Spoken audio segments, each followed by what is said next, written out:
He said that the first that it was the experience was very hard.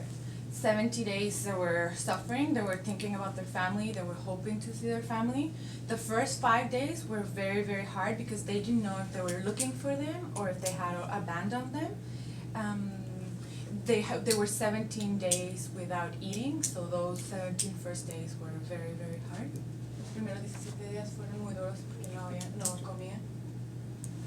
Sí, la verdad es que teníamos muy poco alimento. They say that they had very little food. If the 33 of them were to eat one day normally, it would have lasted for one day. So they were doing the first day they were doing every 24 hours, then they turned to every 48 hours to eat, and then at the end they were like eating 1 spoon of tuna each. But they were always concerned that it was like given equally.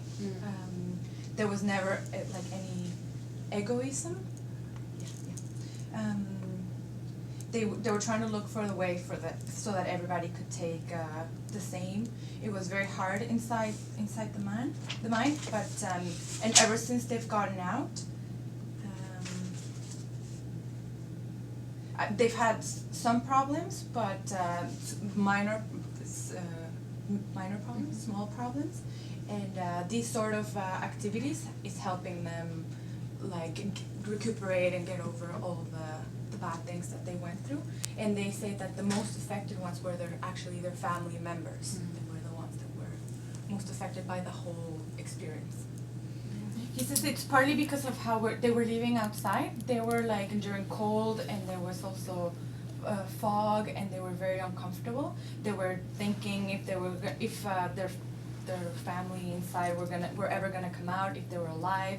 It was like psychologically very hard for them, and they were for 17 days. They were out without knowing if they were even alive, if they were gonna be found. Franklin is telling me that they thought that he was dead on the second day, so his family was told that he was dead on the second day. They declared him dead. Sorry, whose family? Franklin. Mm-hmm. Franklin Lobos. And so for 17 days, his family went on without knowing if he was really dead, trying to pray, trying to like come to terms with what was going to happen. And then after 17 days, when the family learned that the miners were alive, they were the ones outside fighting and trying to like make the rescue happen. And he says, well, obviously also for the 33 of us inside, it was also very, very hard because we were thinking of our family. Like that also made it hard for them, thinking that their family was out there suffering and trying to, try to get them back.